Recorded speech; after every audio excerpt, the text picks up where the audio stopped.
I'll be back. Amit, do you want to turn your video on? Yeah, just give me 1 second. Yeah.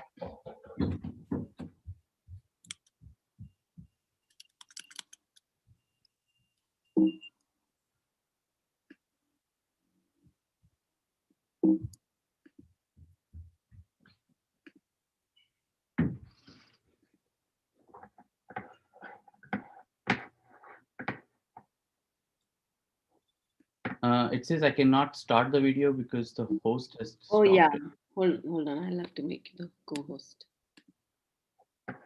Yeah. Okay.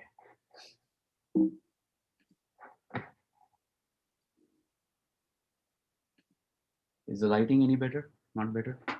Yeah, it's better. Hello, everyone. Can you guys hear me clearly?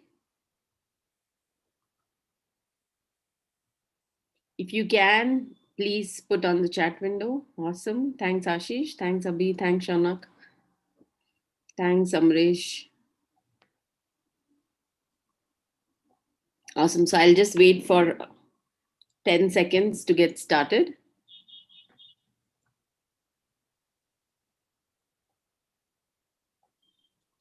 All right. So good evening, everyone. Thank you for joining us for this webinar today. Again, we have a very interesting webinar today where we are going to talk about different forms of options, different options that you have with respect to your MBA. A lot of people don't know about it, and we thought it was very important for us to let people know about the different options they have when they are looking at pursuing an MBA. We've got a special guest with us too, so I'll just introduce him in a while. Before that, let me just quickly give you some ground rules. Please post the questions on the Q&A window. If you have any generic queries, please put it on the chat window. Welcome people who are joining us on YouTube. If you have any, I will be answering questions at the end. I'll be taking all your questions, so I'll make sure all your questions are answered, everything that is in the scope of this particular webinar. And the webinar recording will also be shared to all those people who are attending via email, right? So cool. So before we get started, customary, I just love to listen to where all you're joining from. So if you could just type in on the chat window, so that I know where you're joining from. People on YouTube too, if you could just type in where you're joining from, that will be awesome. I just enjoy doing this routine, right? So great. Delhi, Bangalore, Hyderabad, Bangalore, okay, Mumbai, Hospet, okay, Philadelphia, awesome. Kanpur, Chennai, Ecuador, Lagos, good, awesome. So great. I'm so excited to have you guys in this webinar today. Thank you so much. And let me get started. A quick introduction about myself. Hi, I'm Shreekala. I'm one of the co-founders of CrackVerbal. A brief, I had a stint with HP. I worked for HP for around 7 years. Post which at CrackVerbal, I had the admissions team and the operations team. I'm also ISB Goldman Sachs 1000 Women Entrepreneur Fellow. I'm also part of the Cherry Blair Foundation, where I help women entrepreneurs. So that's a brief about myself. And then let me introduce our guest for today. Hi, Amit. Please welcome to this webinar. If you could just give us a quick introduction about yourself. Definitely. Good morning, everyone. My name is Amit. I'm part of Intuit. I lead the global operations team over here in Intuit. I'm still new. I joined this company earlier in the year, and it has been an interesting transition. I come to Intuit from Google. I've spent 15 years in tech industry working for Microsoft, Amazon, and Google in different aspects of building out operations, of launching new products and into new markets. And this is kind of my first foray into fintech. And it's quite interesting to see the parallels between the tech industry and hardware product in supply chain versus the services industry in planning for expert capacity. My educational background, I've done my executive MBA from Kellogg School of Management, which I did about a couple of years back now. Time flies pretty soon.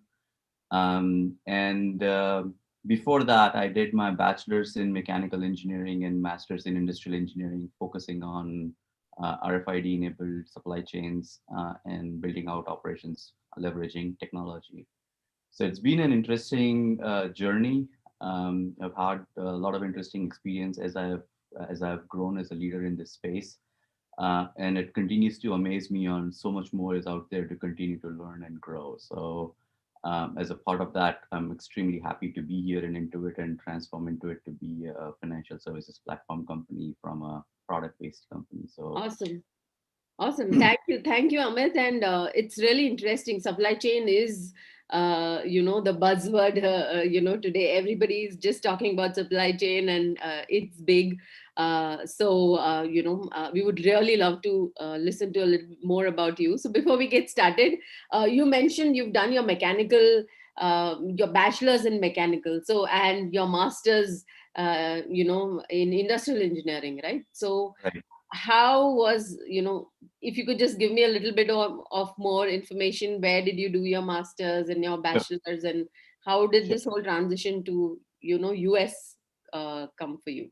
Yeah.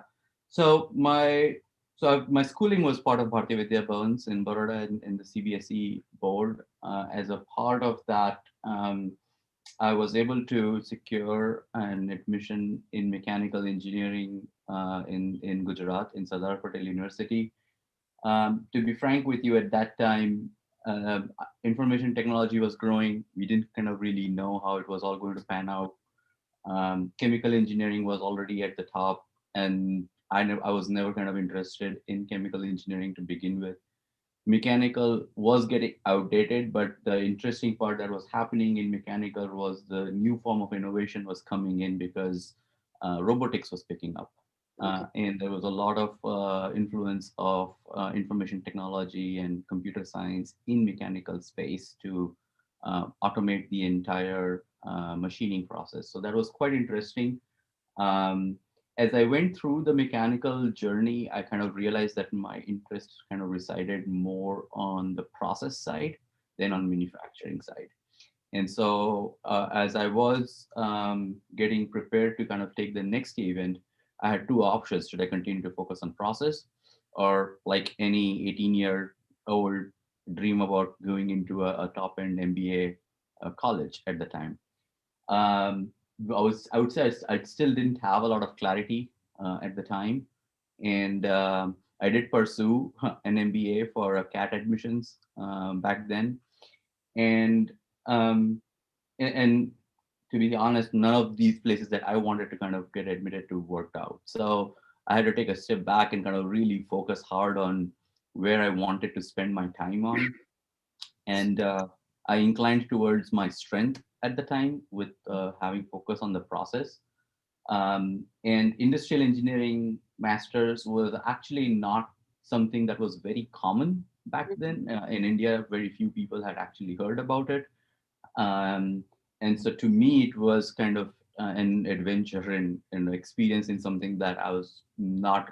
I didn't know how it was going to get panned out.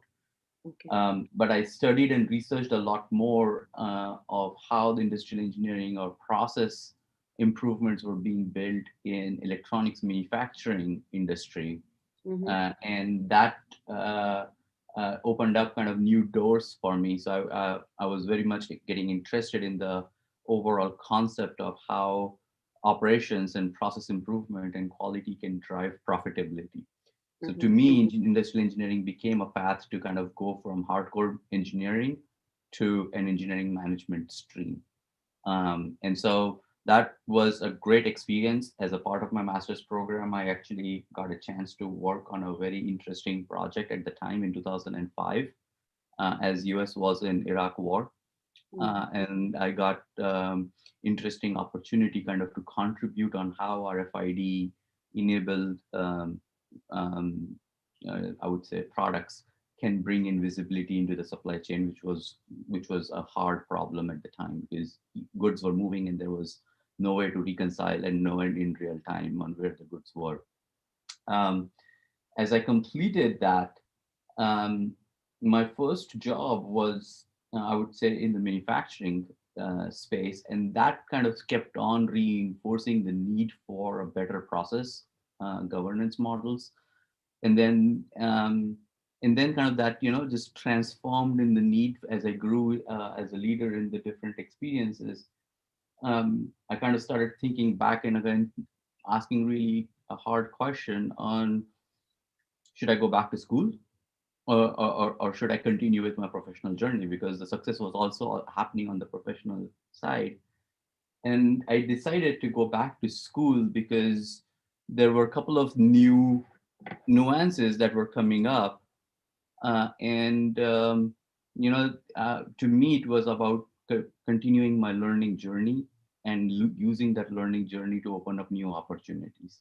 Mm-hmm. And so, that kind of transpired for me to go back to school and get some more additional context of how you can do a better storytelling around what is the value proposition, right? And how are you going to build a market and bring customers to it? And so that became kind of the foundational reason for me to go back to MBA. Right. So, Amit, the question here, Amit, I think your camera is on the other side. If you could just look into the camera. Yeah, because, okay, this is perfect. Yeah. Is this Thank better? you. Yeah, perfect. Perfect. Thank you so much. So yeah, so I had a question here. So from manufacturing to technology industry, how did that transition happen? Because I remember that when you actually thought of applying for an MBA program, you were already working with Microsoft, right? So how did that transition from manufacturing, core manufacturing to technology happen for you? To a certain extent, I would say so a little bit of luck, and a lot of, I would say, hard work in trying to explore opportunities, right? So to be completely honest, at the time of applying to Microsoft in different roles, as a student, I was applying to all the career sites and making sure every company I could ever dream of working in had my resume available to them. So if they were trying to reach me, that they knew. As at the time of when I was uploading the resume, I honestly didn't know that Microsoft actually could have hardware opportunities in supply chain. Whenever you think about Microsoft, it is only thing that comes to mind is Windows and Office. Yeah. So I didn't know, um, but I still applied it and put my best foot forward and made sure that every time my experience changed, that they had my latest skill set available. Right. Um, and as a result of that, I had applied to multiple different industries, but the tech industry actually interested me because the level of innovation that has happened in tech in the last 15 years has completely transformed the world. And it has always been in the top end of the curve. And so one of the areas that I personally was, my goal was, how could I be part of that change? And how could I help influence that change? And so I applied to all the tech companies at the time, Amazon, Microsoft, um, and um, Microsoft reached out to me. And at first I thought it is a joke because I was like, you don't have a hardware opportunity. But then as I learned about it, it became quite interesting um, experience with them, because that's when I learned that they had an entire business on hardware. Xbox was still growing. They were still trying to compete with iPod and trying to bring Zoom to market. The computer peripherals in keyboard, mice, and webcam category, that was on path to be $1 billion business for them in revenue. They were the second largest makers in the world. So, so that, I think, getting clearing through that and entering Microsoft opened up a lot of it opened up my eyes across all the different opportunities now that were available in tech itself, Awesome. and why operations was so integral to them. Right. In fact, it's very interesting that you said that, because it's true. When you think of Microsoft, it's always technology and or software is what everybody always thinks about. And I think when people are actually applying, even from India for a full time program, that they should explore this aspect of those companies also, to understand what are the other businesses that they are involved in. So Yeah. that's a very interesting point, Amit. So, how long did you work for Microsoft till the thought of an MBA, like a executive MBA, come to your mind? So I joined Microsoft in 2007. Mhm. Um, so before joining Microsoft, I was part of a contract manufacturing firm in Minnesota. And that gave me a really hardcore experience in operations on a production floor, making sure I understand how the devices were being built, because I was responsible for building out all the material resource planning, scheduling for medical equipment devices. When I joined Microsoft, I came on the other side of the table where I was running the entire operations for a product line. And that got me exposure to global logistics, to inventory planning, to business strategy, to profitability. Um, and um, and that's where my interest in going back, like even kind of thinking about MBA started. I was already married at the time. My son was like newly born, um, so I still kind of inclined myself at the time, opened up the book, started preparing for GMAT, and with the family responsibilities, job responsibilities, I closed the book back and went back because I still was not clear on why I wanted to do it. I felt I wanted to do it, but I didn't know why I wanted to do it. So there wasn't enough drive to be very candid about it. Right. And I kept on getting new and higher responsibilities over the 5 year period. In my first 5 year period stint that I was with them, so as I was growing, I was like, maybe it's still not the right time, and I still don't know why I should invest this much amount of time and money in going back to school. Then I got an opportunity to work for Amazon in the Kindle devices, and as a part of Kindle, I got an opportunity to bring Kindle to India, China, and Brazil, which were their emerging markets. And that gave me even interesting perspective about supply chains and operations in the tech industry, especially in the emerging markets, because now you need to know exactly how the product needs to flow through, because at every step there is a cost involved and a customer experience involved. Uh, so that enforced, at least I would say, got me a confirmation bias that I did need to go back to school, but the timing was just not right. I had a lot of peers in Amazon at the time who were doing executive MBA from Wharton. So that's how I first found out also about executive MBA being as an option. And I started kind of at least doing my own research of comparing different programs and what value proposition one brings versus the another. um, and then in my second stint at Microsoft, when I joined them in their cloud division, that became kind of the solid confirmation that I did need to go back to school, because the cloud business was completely different than anything that I had ever seen before. There was an entire notion of moving from operating expense model to a capital expense model, because in cloud we were selling services Right. to the customer as a revenue, but we weren't actually selling what we were building. We were selling services on top of what we were building and connecting dots between the revenue and the cogs.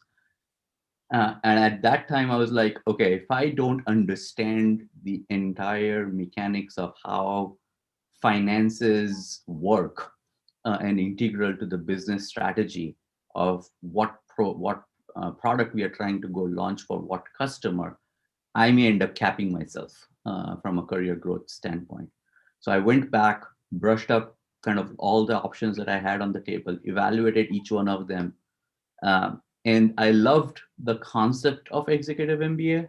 Mm. And the reason behind that was I started getting clarity for the first time of why I wanted to do an MBA.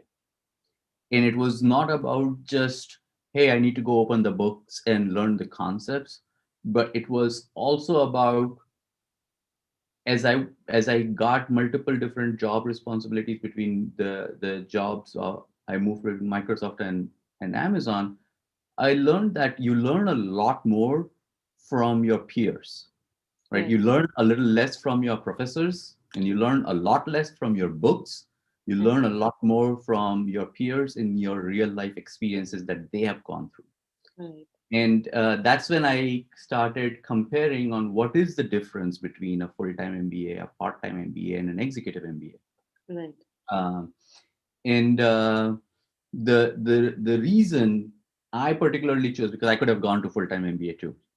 I could have done part-time MBA too, Mm. because Seattle had a very good school, Foster School of Business, Yes. that have very good full-time and part-time MBA. Even within full-time MBA, you have multiple options. You want to go to technology operations-based MBA, or you want to do technology entrepreneurship-based MBA, or you want to just focus on strategy and leadership. So there are a lot of options out there. Right. The question is, what is right for you, right? And the way you think about that on what is right for you is you have to ask yourself, what is it that you want out of the program, right? Because this is almost like dating, right? You need to be able to understand you're going to commit 2 years of your life, of your family's time, of your own personal time. You're going to spend a lot of money going after it. So you kind of really need to know what you're going to get and why are you wanting that. Because at the end of the program, it's the worst feeling if you say, well, I didn't get what I wanted. Well, but the question is, did you know what you wanted? Because that, if you would have focused more on that, then you would have made a lot of different decisions that may have been different than what you ended up making, to get extract all pieces of value out of the program. Uh, I personally chose the executive MBA because of the cohort profile, right? If I look at full-time MBA versus the executive MBA, the differences that I see is the full-time MBA is generally preferred by a lot uh, younger and I would say less experienced Yes. workforce, Yes. and it's based on your academic um, it's based on your academic performance in the school. Like the school is evaluating your potential based on your past academic performance, engaging. If you did good in academics, you could have done well in the professional life too. So we are going to give you an experience and we are going to make a bet on this. Versus in the executive MBA, the difference is that A, people are not doing it for degree, people are doing it for experience. The Absolutely. reason people are doing it for experience is because now you are in your class of 40, 30, 40, 50. Everyone is either an SVP or an EVP, or like an organizational leader within their spaces. They're either country heads, they're either co-founders of business, and they're coming from various different backgrounds. And when you are in class with them, when you are studying with them as a part of your curriculum, you learn a lot from their life experiences.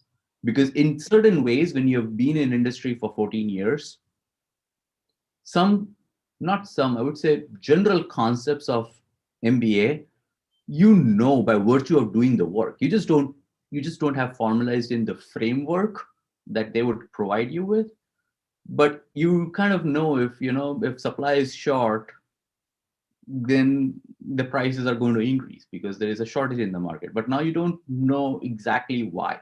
MBA provides you with a framework of, here is how you should position your product in the market, and this is what you can get out of it. Right. But the experience that you learn from your cohort on, hey, I tried to go launch this product, and these are the challenges we ran into, and this is why we ran into these challenges. So if you are going to be thinking about doing these are additional criteria you need to consider it. And the discussion in the classroom becomes extremely enriching, because now you're taking a theoretical concept. The professor is facilitating the conversation in the class of 50 people who have a lot of experience, right? A class of 50, almost 10, 12, 14 years of experience. That's like, including professor, that's like 800 years of experience that is being discussed in every classroom. All right. True. And you learn and you absorb a lot in that experiences, right? Because you're drinking from fire hose at the time, Right. because because there's so many different perspectives that are coming in. There are so many different thoughts that are coming in that changes the completely the way of how you look at a problem, right? Right. Right. What MBA doesn't do is, there is no guarantees in life, right? You cannot say, if I did an MBA, I'm definitely going to become a COO or a CEO, right? True. But what MBA definitely then forces you is to look at problems from all the different perspectives. So the more perspectives you can build, the better your decision can be with, because now you have balanced it across multiple different biases. And that's what ends up making you a much better leader in the organization. Um, Absolutely. so I kind of loved the concept about the executive MBA. So then the question became, which school? Because every school is what's also, if you look from a market standpoint, um, the full-time MBA in US, you have to quit your job for 2 years. You have to go to the school for 2 years full time, Yeah. and then you reset and you start completely Right. fresh, Right. right? Mm. So in the process, you have lost your 2 years of earnings, Yes.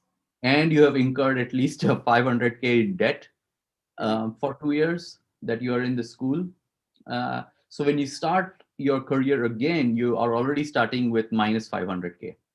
Right. So to recoup the cost that goes in, the break even years come out to be like at least 8 to 10 years.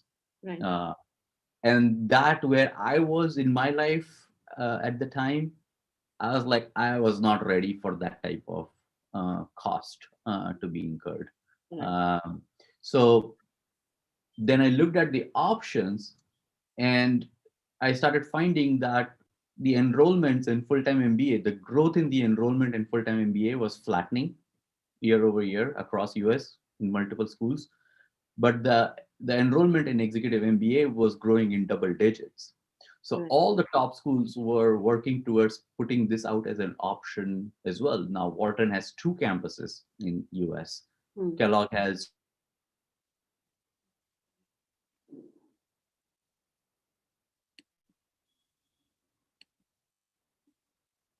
Hello.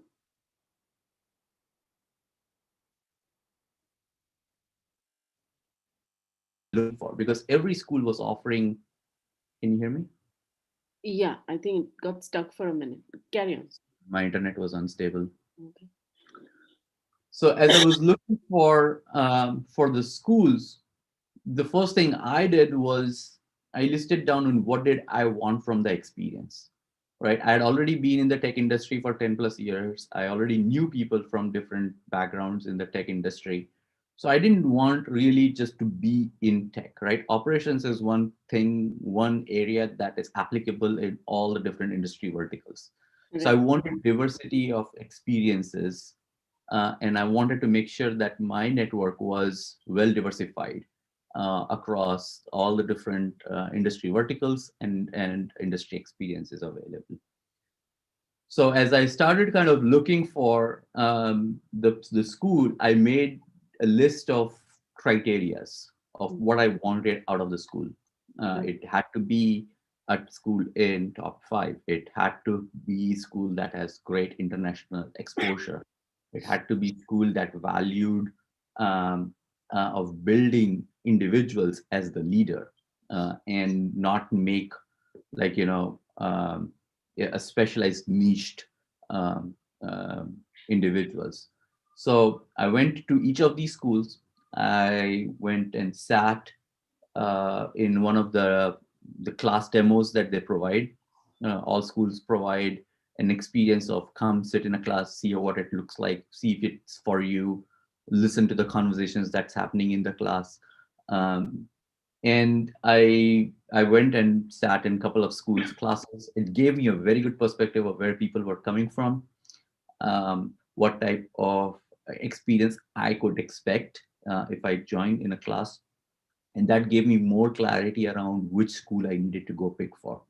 So, Mm. for example, War- Wharton is hardcore focused on financials, right? So, if you wanted to go move into investment banking, if you wanted to go into financial services, you had to come from Wharton, because the faculty that you have over there, the cohort that you bring in over there, is phenomenal to make sure that you understand all different aspects on the financial fintech side of it.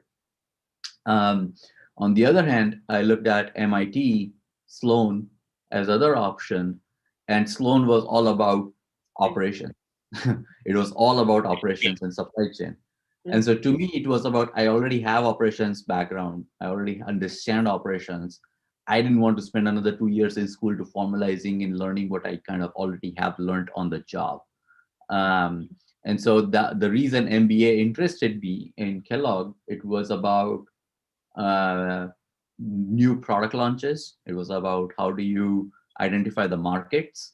How do you go after those markets? How do you position your customers in a particular customer segment? So Kellogg is actually a very good program from a marketing standpoint, and they've built the entire pillar on strategy, entrepreneurship, and operations and marketing. So you kind of start building that profile of all-round experience to be able to lead large firms. Right. And so that's why I got interested in Kellogg more than any other school. What also helped was they have 7 international collaborations across the globe. So now you could get to have a really global network of Kellogg's, right? So, as our dean would say, we are only 90,000 of us across the entire globe, and so the onus is on each one of us in 90,000 to make sure that we keep on driving the change in the world, because it's a very powerful network that you have. So that helped me to kind of pick a school, and thank God I picked it because I absolutely loved the 2 years of my life over there. Right. And it opened up new opportunities for me after that significantly that I had never thought of it before. Right. Uh, Interesting. In fact, Amit, you've gotten some such fantastic points over here because what you said is so relevant to, people, most of the audience, here, I'm sure they are either looking at a full-time MBA or an executive MBA as an option. What happens is very key points which you mentioned specifically in terms of why you choose a specific school, or the whole thought process behind why you even want to do an MBA is extremely important for you to be clear. So what right. happens is most of the time, so we work on applications and we help students with the essays. I see that a lot of students use this term called I do not have a holistic business understanding, right? Yeah, And that becomes a very typical and overused sentence always in all of the essays.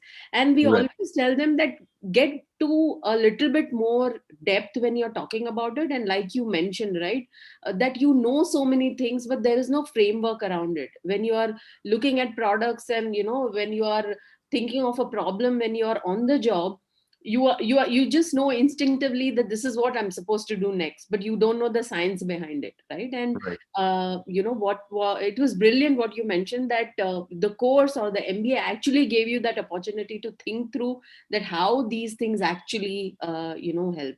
Very, right, very interesting points actually. right. So just a quick thing on I just also wanted to understand more on how does this executive MBA work. So do you have weekly classes, or how did you manage it along with your job?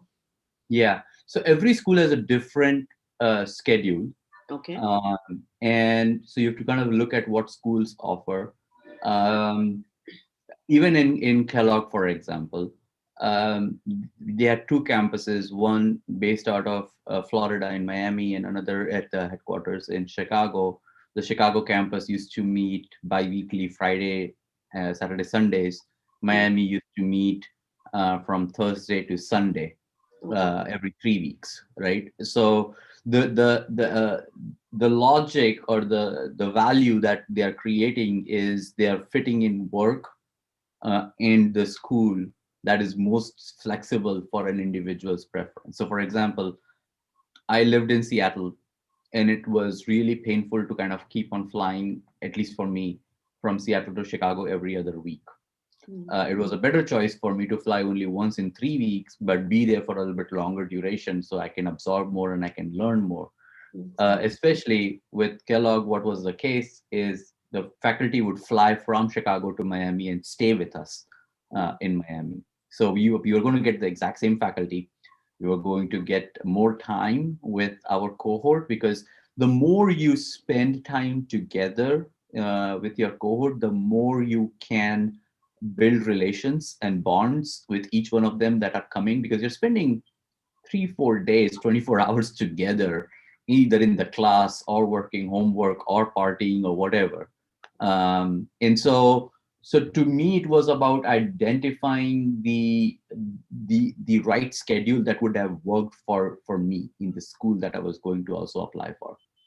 uh, but then also, as a part of the evaluation, you need to understand what is the cohort made up of, right? Where are people coming from? Because you're going there for the experience. And so you really need to know, uh, will you be able to blend into the type of the cohort that you're picking, and the different experiences that they're going to bring. uh, and so finding the right school, finding the right location, finding the right course in is a very important process in decision making, and it enriches even more when you very clearly know why you want to do it, Right. right? Because then you are very clear of why I want to go do it, and you can evaluate each of the schools to say, yeah, this fits my criteria, this does not fit my criteria, and you can look at overall matrix and say which school could be the right school, and then you go all in to kind of show them why your values, your thinking, what you want out of the program, why that school is the right school for you, right? Because that's what the school is interested in knowing. Like, why are you trying to come here, right? It's not about picking up a particular course. It's not about like learning from a particular textbook. It's not about, you know, just having a degree from this school. It's about what are you going to be doing different if you come here. Right. And that is what they think about it when they are evaluating your application, right? So as a part of, when you were mentioning about the statement of purposes that you write, or the recommendations letter that you write, the statement of purpose is a very important document that I think every one of us get an opportunity to tell our story. True. um, and uh, and if you know why you want to go do an MBA, then writing statement of purpose becomes really really easy, because now you can explain how in your life journey, where have you found experiences that you could now look back and say, if I had an MBA, if I had this understanding, I would have made this decision differently. Or where I want to go based on where I have come from, how MBA can be an accelerator for me in that path, and why this school is the right school for that accelerator path for me. Right, right. So, in terms of international students, so people who are already in US or have an H1, this becomes an easy. Is there, for international students, this becomes a mandatory thing, right? They need to be on an H1 visa to actually have You access can to. join as an F1 visa too. Okay, Uh, just like a full time, you can come into the country as an F1. As a matter of fact, okay, in Miami campus that I had with Kellogg, I had a lot of my cohort members coming from South America, like Brazil, okay, Chile, Peru, okay, um, and they were all coming into Miami on an F1 visa. So school will provide you with I-20, okay, based on which you can apply for an F1. okay. Even in Kellogg, there is in with Hong Kong, HKUST, they have a tie-up with Hong Yes, Kong. A lot yes, of folks from India used to go to HKUST, right, and can stay a couple of days in Hong Kong and come back. right. So the school will provide you with applicable documentation needed for the right visa category. You can come on F1, you can be on H1, you could be green card citizen, whatever, it doesn't matter. All right, all It's right. just like any other regular program. The graduation requirements for an executive MBA is exactly the same as the full-time MBA. Oh, What ends up becoming very different is, in full-time MBA, the schools have the professors are less senior, right? They're also junior professors. hmm. Versus an executive MBA, what you get is tenured, distinguished professor, everyone who's been in the industry for 25 years plus.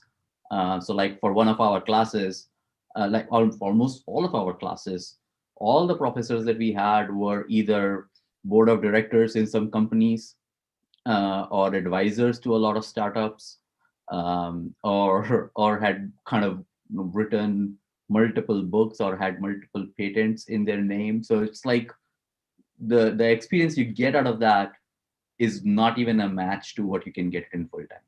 Like you would look like full time guys. I found that they wanted to move to executive MBA because of the experience we were getting over there. Right. In fact, did you get a chance to, be a part of Mohanbir Sauni's class also? Because I he's one did. I famous guy. did. Yeah, he's one Yes. famous marketing professor, right? The guru. Yes. So Mohanbir Morbi Sarni was our professor for tech venture in India class. Uh, so we got to spend 15 days with him in India. And then he was part of our professors. So when we were in Chicago for our coursework, he was there with us. So I'm surprised that you brought up his name because I was actually mentioning about him when I was talking about him being part of board of directors and advisors to a lot of different companies. Yeah. Yeah. I follow him thoroughly. So yeah, I I Uh, know his. yeah. So yeah, so I just wanted to, give a quick profile about, a typical executive MBA program. We've just put in some statistics on Kellogg, typical age range, average work experience, number of people from international background. Similarly, we've put in for Wharton too. For anyone who's interested, maybe you could have a look at it and get some more information. There are some prerequisites, like Amit already mentioned. The average work experience, you need to be a full-time employee. There are some visa requirements. Amit also mentioned that there are people who actually go in with an F1 option too. So you might want to check that out too with the school, and understand how that can be possible if you are looking at a plan for an executive MBA program. All right.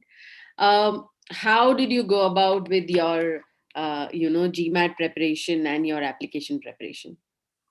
Yeah, so GMAT was interesting. So as I shared with you, I actually had balanced GMAT initially since 2007, right? Because I wanted to do an MBA, and every time I used to buy the books, open the books, study for 3 months, close the books, forget it for 2 years, and come back and repeat that cycle. So it happened again and again from 2007 all the way till like 2016 and 17. Uh, it was in 2015 and 16 when I was in this role with Microsoft of building out cloud for Microsoft because I was leading on building out data centers Hmm. across the globe. Hmm. Uh, yeah, to me that at that time when I started getting real clean focus on why I wanted to go do it, I went back to again open up the books, and it wasn't helping because I didn't know it was getting really difficult to go back into the books and study for 2 3 hours, especially when you've been out of the school for more than 10 years and now you have family and kids. It became really difficult. So I gave that a shot for a month. Um, and then I was like, I needed help, right? That's where I was like, I needed help. And that's when I reached out to you, Shri, and Arun for the help with the entire CrackVerbal curriculum. And it was a great experience for me because it first helped me to be in discipline, because if there is a class time, I have to be there for class time. And it helped me to kind of transition back from my work life to what an expected school life would be. The preparation for the GMAT, the curriculum that you guys had, the practice questions that you guys had was phenomenal. So it kind of got me back into the practice of answering those questions. So so GMAT became a lot easier journey in getting help from you. So thanks a lot for providing that. Um, Right. So I had a couple of questions, yeah, around that. Everybody talks about managing work, study, family along with an MBA. How difficult was it for you? And you mentioned that it was very enriching for you to go through the whole program. yeah, But being a rock star at work, putting your 100% on your MBA plus managing a family for 2 years, how did you manage all that? yeah. Because So today, the biggest problem most of my students are facing is how do I manage GMAT with work? Right. Yeah, So, so yeah, this is something very interesting. We would like to know, how did you manage? absolutely. So, it's interesting that you bring up because it's a fact. So one of the facts is people who join in executive MBA, the divorce rates are really high Ouch. in US, right? And it's a fact because the stress that the families go through is intense, right? You're separated from your family even when you are with family for a good period of 2 years. So at Kellogg, what we like to call it is, so executive MBA, they call it is EMBA, EMBA. Okay. But what we really look for is FMBA. It's a family MBA. It's not just an individual going through an MBA, it's the entire family who's going through an MBA, right? Because in a lot of different ways, your family is putting up a lot of sacrifice for you to be able to go to school, right? So the first and foremost thing I would recommend everyone is talk to your family. Put all your cards on the table.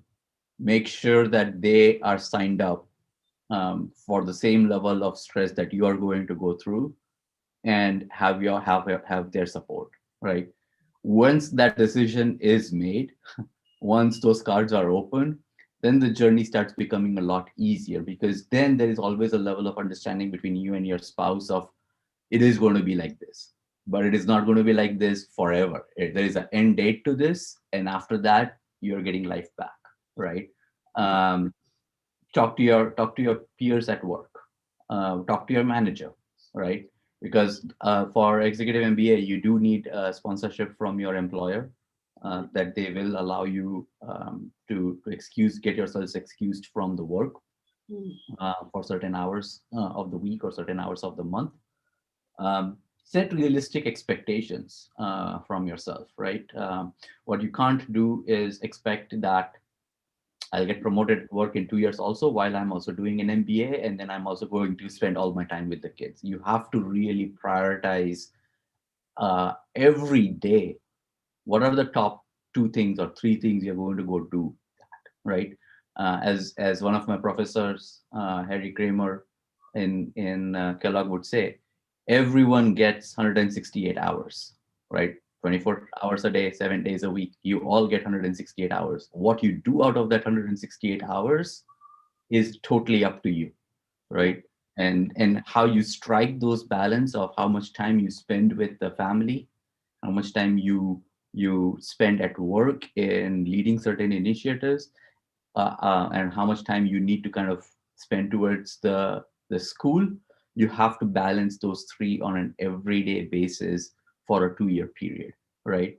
um, be flexible, and be very transparent of what you can deliver, right? But once you sign up for that, make sure you deliver that at work, right? Don't try to get signed up for 10 different things at work that you cannot end up hitting because your schoolwork is too much. True. Pick top one or two items that are the most impactful experiences that you can get, and just focus on delivering that, Right. right? Right. At family, a bit like my personal experience was, uh, when Samya wanted to go out for shopping or something, I would just pick my laptop bag and take her out and leave her wherever she wanted to go. I would buy a coffee myself and I'll get back to school, right? So once she's done, I'm back. If kids want to go for any birthday parties, I'll take them. I'll take my laptop and bag with me. While kids are at birthday parties, I'm studying and then bringing them back. So you need to create opportunities to make sure that you are re-engaging back. And when your family sees that you're kind of putting yourself through that test, there is a more and more support that comes out of them, I agree. right? So the more you do that on an everyday basis, the journey becomes a lot easier. Trust me, it's Mm. the 2 years will fly. You won't even realize it, of how soon the journey ends, and then you will miss every day of it. Right. Uh, so Right. So, what changed for you after an MBA? After you finished, after you graduated from the executive program, what changed for you, and how has that journey been since then? so it for me it changed a lot. So if I remember what my statement of purpose said, it kind of started by saying I wanted to go build my profile for becoming a chief operating officer. because I am coming from an operations background. So that was kind of my going in thought. While in the program, I got to see so many different things that could have been done, right? You just you just see people innovating different, like people leading NGOs because they want to go give back to the communities. You see people trying to find new business models, innovate in healthcare, innovate in technology space. So those 2 years changed and refined my thinking a lot about where else could I apply my strength and my experiences while I continue to enjoy the work that I'm doing. The money will follow, right? Like people normally kind of go for MBA saying, "I'll get better packages, I'll earn more, and I'll be VP of this company or this that." At the end of the day, what MBA provides you is an opportunity to have different experiences. And what you make out of those experiences, the decisions that you make, will either make you succeed or make you fail. If you fail, thank God for that, because that's a great learning opportunity in life that you will never get before, to find out why it failed, because that's when you will be able to go fix it and try it again. The more you go through those experiences and the skills that you end up building in the journey, opens up the door for your additional opportunities to lead other organizations, because now you have traveled through the ambiguity of what will work, what will not work. You have learned in the process. By failing, failure has actually taught you more in that process.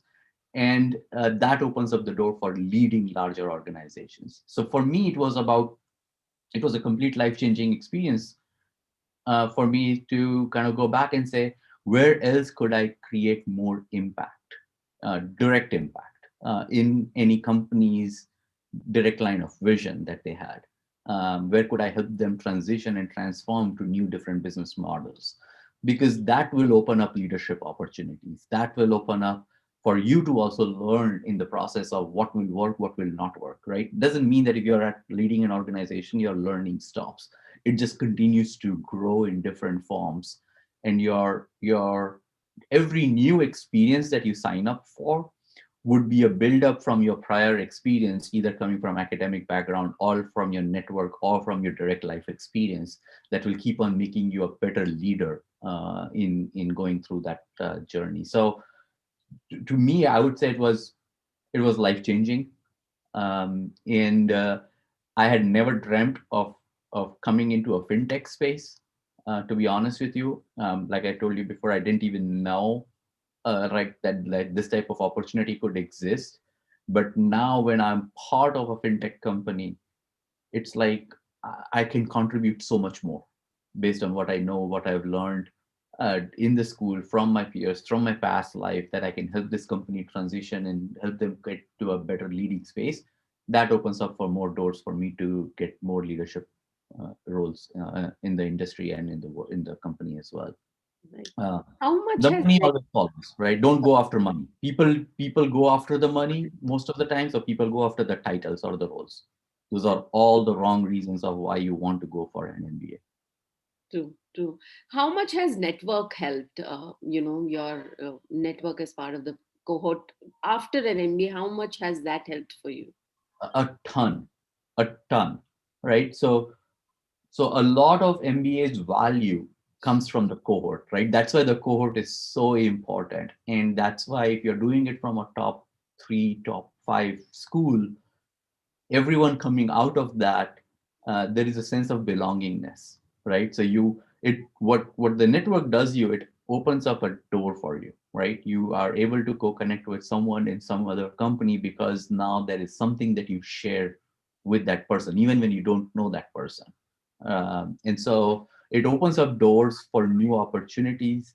It opens up for meeting leaders across different industry verticals, and those conversations and those ideas then opens up the door for new opportunities for you to go, right? So to me, when you do an MBA, it should always be about how much more you can give back, because it's an interesting equation. The more you give back, the more you get.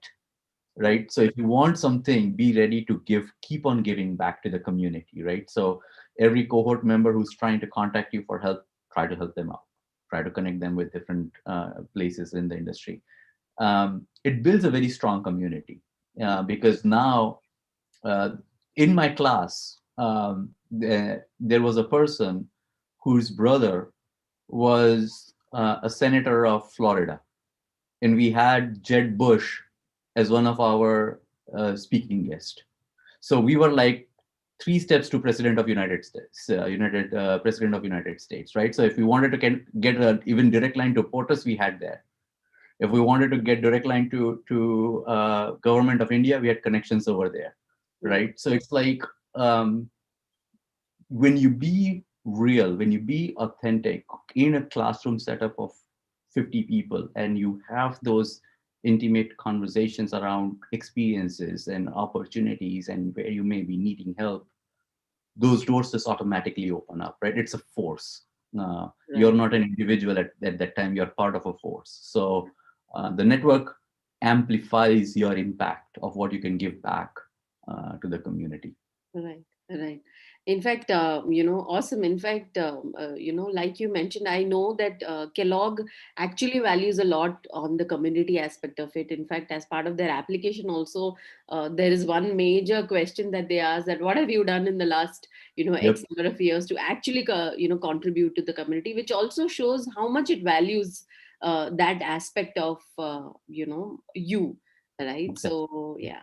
So, Exactly. what we've done is we've also collated a list of executive MBA programs for all those who are listening to us. You can have a look at the slide. So, a lot of these schools also have these executive MBA programs that you could look at and evaluate if you're looking at something specific like this. So yeah, so Microsoft, Google, Intuit. Now what? What's on your mind? I don't know. It has been an interesting experience right now. So like when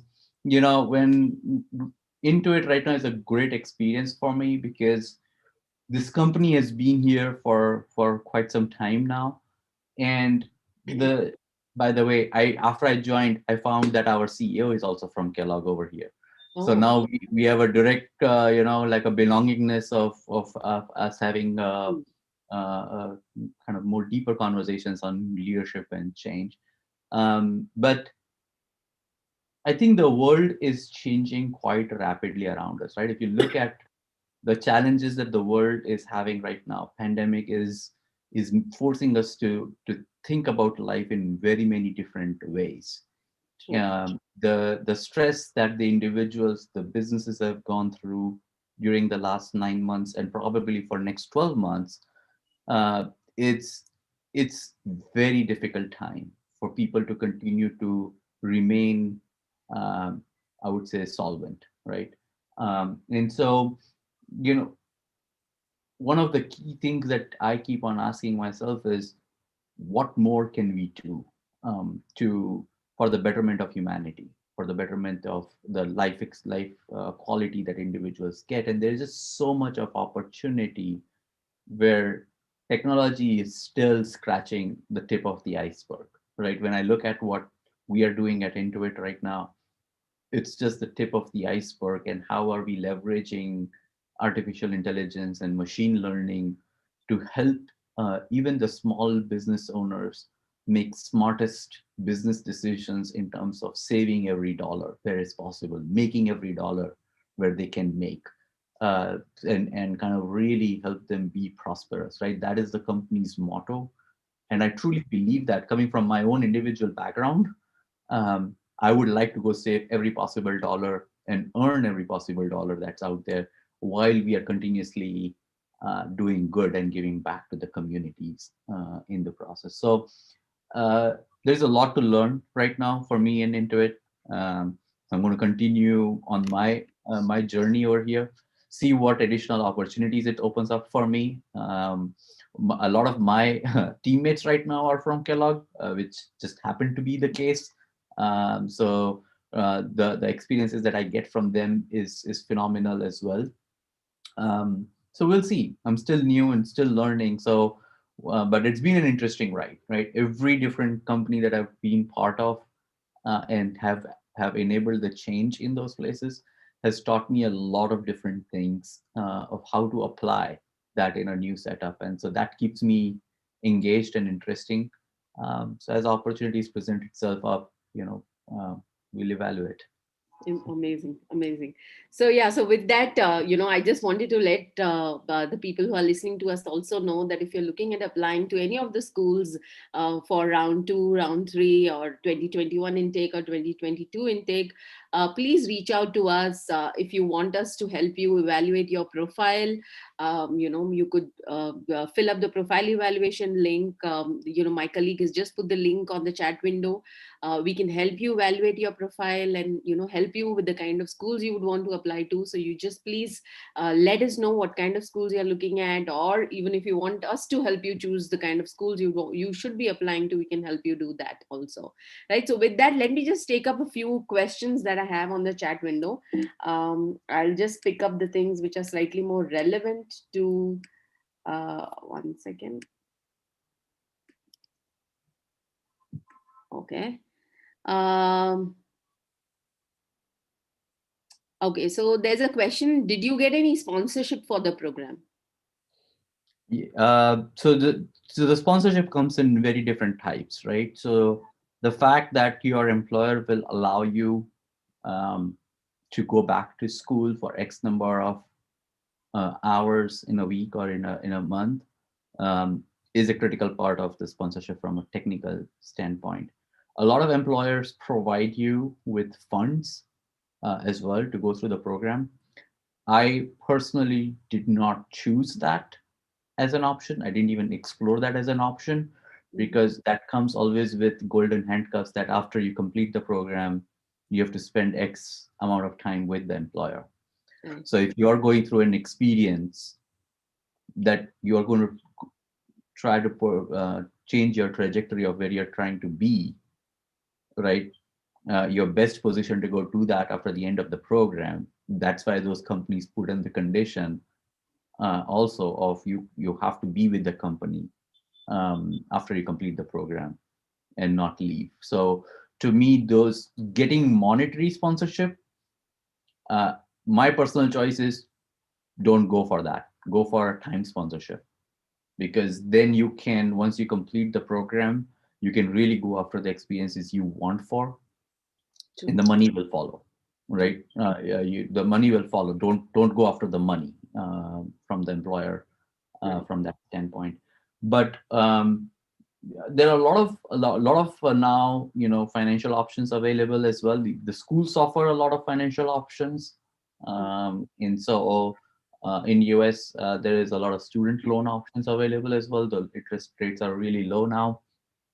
um, so I would say get the time sponsorship. That's most important. Right. Right. uh, Uh, Money you can get. Sorry. Okay. So there are a couple of questions here, which I think, is more pertaining to. So there's a question that says, I'm from a technology industry and I want to move to a finance industry. Is that even possible? Because that person has 9 years experience in tech roles. What is your thought on that? So Specifically understanding the scenario also in US, how things are. Do you think it's really possible for someone to actually transition into such kind of roles? So the question is always about the skills and the experience, Right. right? The industry vertical plays a lot of roles. I'll kind of share my personal story, right? I wanted to move out of tech industry to a healthcare industry, Mm. coming come from the tech companies in the operation space. And while there were opportunities available, my transition after 15 years in that became very difficult because there were just so many regulations. There is so many things to kind of learn from an operation standpoint. So unless you have a I would say a connection that helps you to cross over that bridge, um, can can help because someone needs to be willing to take a bet on you that you will be able to grasp all those nuances as well. But it's not a blocker, right? So if you are looking for in finance industry, it's about what type of role, what type of experience you're looking for. And if you have the relevant experience and relevant skill set, then you can really transition to fintech industry as well. And so I would say it is possible. I have done it. Um, and But what do you do in those industry verticals becomes the biggest um, qualifier, right? If you can bring with similar or comparable skills and experiences, that the journey becomes a lot easier. Right, right. I think the other questions are more around, a full-time MBA option, or there's one question on the Indian Executive MBA program. Just to let you know, the Indian Executive MBA program is slightly different. Indian Executive MBA, if you're looking at from IIMs or ISB kind of programs, these are full-time one-year programs. You have to be in the campus full-time. You have to quit your job and go there, or be on a sabbatical and go there, and it's a full-time MBA option. So it's slightly different than how it is in US, especially with respect to Indian Executive MBA programs. There is one question on the weightage of GMAT. I think for the Executive MBA program, your profile, your seniority, your role, your vision to what you want to do after an MBA matters a lot. Maybe with a full time, with the competition you have with respect to the international candidates, GMAT might be a very important aspect, right? However, I have had students who've joined in with 660, 710 also. Though it's one of the top schools, people with those kind of schools have, scores have also gone in just sheerly because of the strength of the profile, right? So, frankly, the whole cutoff thing is not something that is something that is a formula for US schools, and especially for the kind of programs, top MBA programs, that doesn't work, right? So, cool. So I think that's about it. Amit, thank you so much. It was an amazing session and extremely insightful. I'm sure all of us got to learn a lot about your journey and about the Executive MBA program. We are really, really thankful to you for joining us for this webinar, and extremely, extremely insightful, Amit. Thank you so much. Thank you very much for having me, and I wish everyone all the best. Yeah, thank you and have a nice day. And, I know we woke you up very early, but have a nice day. No worries. Thanks a lot. Have a good one, everyone. Thank you, guys. Thank you, all of you.